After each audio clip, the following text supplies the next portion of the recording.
La historia no contada.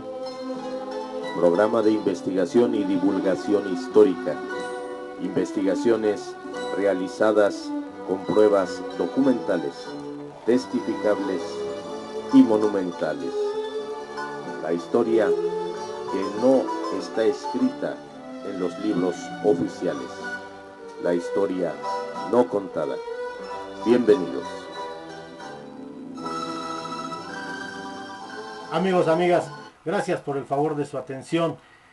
Miren, en este breve programa sobre la historia no contada, contaré un poquito de la historia de un servidor, no en otro aspecto más que en sus correos, en sus comunicados que tengo de ustedes en el correo privado.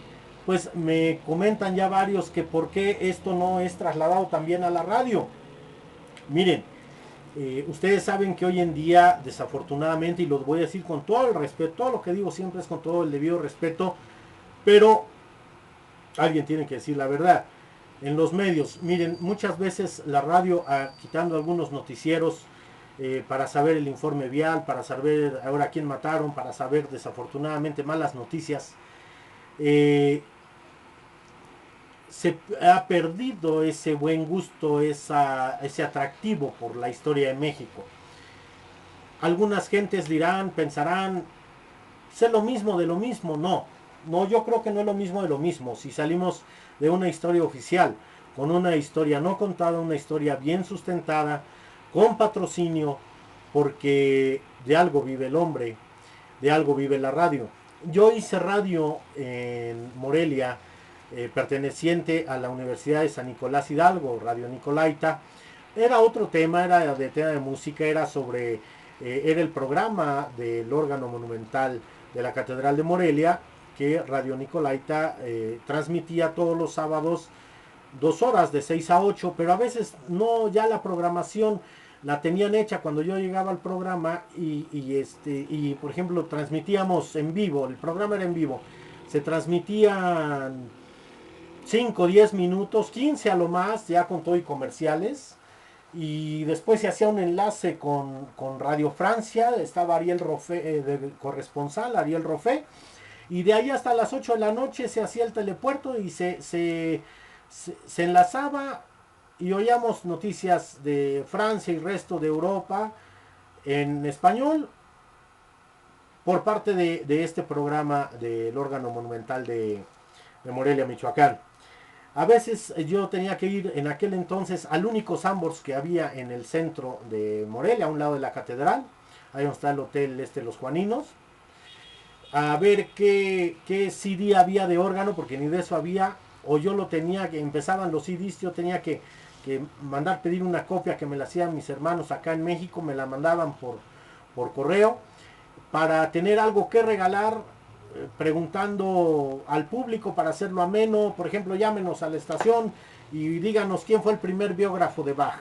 Y se gana este CD, ya fuera original, fuera copia, se les decía, no se les engañaba. O se hablaba de las circunstancias que imperaban en la música en aquel entonces, allí en esa bella ciudad que es como mi segunda casa, que es Morelia, en el estado de Michoacán.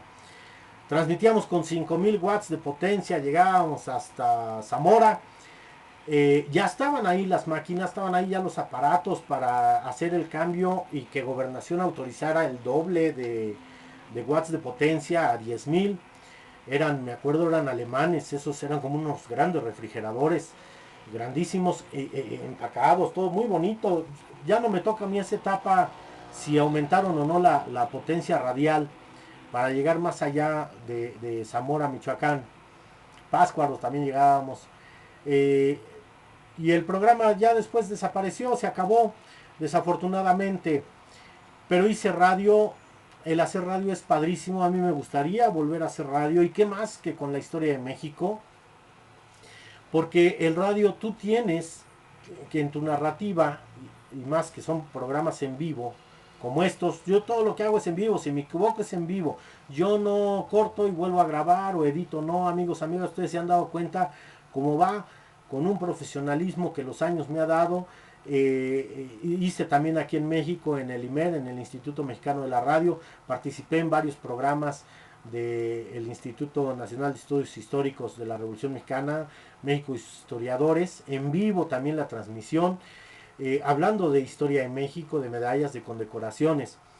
Es difícil el entrarle, es difícil que alguien te patrocine, o te mandan a las 3 de la mañana en vivo a hablar de historia, o te lo graban, pero ¿quién va a pagar?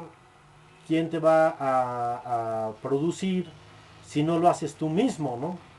A mí me daban el tiempo que yo quería en la madrugada y yo lo pagaba y yo podía tener mi radio, mi programa de radio, ¿no? Mientras haya la producción y compras el tiempo de radio, entre más temprano más caro, al mediodía va bajando el precio, los costos, y en la madrugada pues es bastante económico. Pero si ustedes se fijan, repito, pudiera ser un programa de media hora diaria, una hora ya con los cortes comerciales. El hecho es quién se avienta, quién se anima, quién se atreve a hacerlo. Los programas que en algún momento hizo Sepropie para televisión, Sepropie, la televisión de presidencia, pues qué padre, está la hora nacional también, muy interesante la hora nacional, pero quitando la línea que en algún momento se marca, la línea que en algún momento el gobierno llega, o gobiernos llegaron a darnos línea, y si no te empiezan a poner trabas. Yo estuve así de sacar mi licencia de locutor, pero luego en la Asociación Nacional de Locutores quieren las perlas de la Virgen, porque cuando una licencia de locutor la expide, hasta donde yo sé, la Secretaría de Educación Pública. Entonces, son varias cositas, amigos, amigas, no es tanto. Y donde he encontrado esta apertura y donde he encontrado este canal de masivo de poder llegar a infinidad de gentes, y donde lo que les narro, lo que les enseño, bueno, pues ya no hay que imaginarse tanto. En la radio, en tu narrativa, debes de hacerlo de tal forma que la gente se lo vaya imaginando. La gente tienes que ser muy descriptivo, muy profesional, para darte a entender, porque aquí por lo menos tenemos una voz, tenemos una imagen, que lo vemos en un medio de comunicación, que es el internet, por un canal, que es YouTube. En la radio puedes llegar a miles de escuchas, pero si no eres descriptivo, si no sabes decir y que la gente se imagine un rifle de Segunda Guerra, si no sabes describir cómo era la sotana de Hidalgo, o cómo era el uniforme de capitán general de el generalísimo Morelos, va perdiendo el contexto entonces de lo que tú estás diciendo en radio. Había un programa que patrocinaba una tequilera, que después le ganó ese tiempo, se lo comió la herbolaria, un doctor, no recuerdo ahorita el nombre, muy conocido, que al final, bueno, pues prefirieron darle esa, primero empezó con una hora, después le redujeron a media hora, y después se acabó. Y ese programa hablaba precisamente de las calles de México, de cómo se llaman hoy y cómo se llamaban en el siglo XIX o más atrás. Y es ahí, amigos, amigas, donde se pierde esta tradición histórica. En el radio se puede hacer esa transmisión histórica verbal, como lo hemos aprendido de nuestros abuelos, de nuestros antepasados. Ahora, todo esto, imagínenselo ya con el sustento correspondiente, con este tipo de participación, por ejemplo, con concurso, ¿no? De decir, bueno, está, por ejemplo, el libro fulanito de tal, a las primeras personas que nos llamen y nos contesten, por ejemplo, ¿dónde murió Mariano Abasolo? ¿No? ¿Cuántos años duró la guerra de independencia? ¿Qué firma del fraile, de un sacerdote que intervino aparece en el acta de independencia de México? Yo creo que esto es muy, muy importante, insisto, y perdón que insista, para las nuevas generaciones, amigos, amigas. ¿Por qué?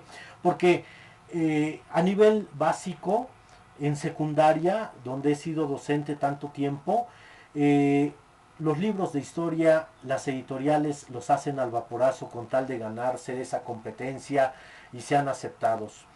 Yo hice un escrito al señor secretario de Educación, el maestro Esteban Moctezuma Barragán, mencionándole que el libro de historia de tercer año está mal, está anacrónico.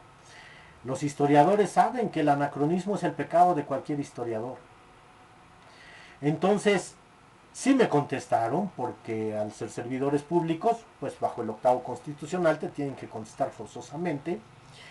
Me contestaron dando una lectura errónea a la carta que yo envié personalmente, o sea, la llevé personalmente a la Secretaría de Educación Pública allá en Argentina, en la calle de Argentina, esquina Venezuela. Me decían que si yo quería publicar mi libro sobre historia, me pusiera en contacto y le dije, no, el libro vigente de historia de tercer año está mal, tiene estos errores. Me pidieron se lo señalara, cuestión que les dije, ese no es mi trabajo, por eso debe de haber un revisor. Y aquí hubo algo raro, del cual se aprueba este libro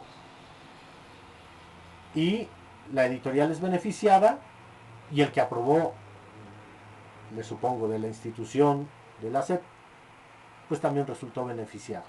Pero los únicos afectados son las generaciones, porque me decían que cada 5 años se vuelven a reelegir, a revisar, mejor dicho, y a elegir nuevos libros de texto de diferente editorial o nueva editorial, o lo nuevo que trae la editorial bajo los programas o las modificaciones a los programas de estudio, y volvió a reelegirse el mismo libro y no se cambió. Entonces me contestan por 2 vías y las 2 vías son totalmente erróneas. Yo les hago ver que no me correspondía, pero se los hice ver 20 errores de ese libro del tercer grado, que es historia, ahora sería historia 3, porque después de casi más de 20 años la SEP vuelve a incluir historia en primer año de secundaria. Fue un error haberlo quitado. Y el primer año, hoy en día, de este ciclo escolar pasado que ha concluido 2018-2019, se incluye, después de tanto tiempo, historia en primer grado, son puros conflictos bélicos, cuando en primer grado lo mejor sería ver historia de México, segundo grado es historia universal, y tercer grado, que sería historia 2, que ahora ya sería historia 3, se ve historia de México. Entonces, habría que revisar todo esto. Ojalá las autoridades, quienes revisan todos estos programas, porque si nos revisan, es obvio, tomen cartas de esto. No es una crítica destructiva para nada, yo jamás lo he dicho. Yo nada más, por esta libertad de expresión y esta libertad que me da la constitución política de mi país, de los Estados Unidos mexicanos, lo puedo decir abiertamente y lo puedo expresar bajo el 6º constitucional, ¿verdad? 7º constitucional, de expresar mi manera de pensar, hacerlo público, pero no es con un fin destructivo, al contrario, es para el bien de las nuevas generaciones, para la mejora de lo que viene, y para que estas nuevas generaciones, que ni el himno nacional se saben, desgraciadamente, puedan tener ese apoyo histórico, sepan lo que otros países quieren que olvidemos forzosamente, y saben a quién me refiero, para volver a cometer los mismos errores. Eso no se vale, amigos, y eso depende de nosotros.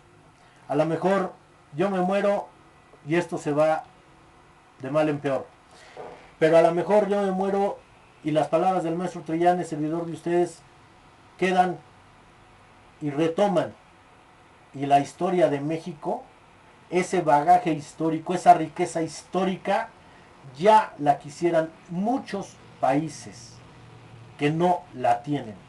Muchos países que su historia solamente tiene a lo más 200 años. Y nosotros tenemos más de 200 años de historia. Muchísimo más. Entonces, es la contestación pública a las preguntas que me han hecho. Sí estoy, Dios mediante, por publicar 2 libros que están todavía ahí en stand-by, pues porque lo debo de hacer yo. Porque si pasa No que estén mal ni digo cosas malas, no. Pero yo me lo hicieron con libros anteriores, cuando pasan por un consejo editorial, pues los van a rasurar. Y jamás va a salir lo que yo quiero que salga. La verdadera historia, la historia no contada. Entonces eso tiene que, eso lo tengo que publicar yo por mis medios. Y la colocación por mis medios. ¿Qué más quisiera verlos en las grandes librerías, en estas, en Sambors, en todas estas casas que venden libros, que venden luego pura porquería también, ¿no? En cuestión de libro, y lo que realmente vale la pena no sirve, ¿no? En fin, en fin. Pobre México, tan cerca de Dios y tan lejos de realidades que ya no nos afectan a nosotros, los que ya estamos viejitos, afectan a estos jóvenes, a estas nuevas generaciones. Pero en fin, amigos, amigas, ahí la contestación a sus cuestionamientos. Gracias por su apoyo. Ojalá algún día esto sirva para que también nos oigamos, me escuchen, me hagan ese honor por la radio convencional. Ojalá alguien escuche este llamado. Gracias por el favor de su atención, por estos minutos. Reflexionenlo y van a ver que no ando tan perdido. Amigos, amigas, nos vemos muy pronto. Su amigo Ricardo Trillanes se despide, deseándole lo mejor de todos los tiempos. Hasta pronto.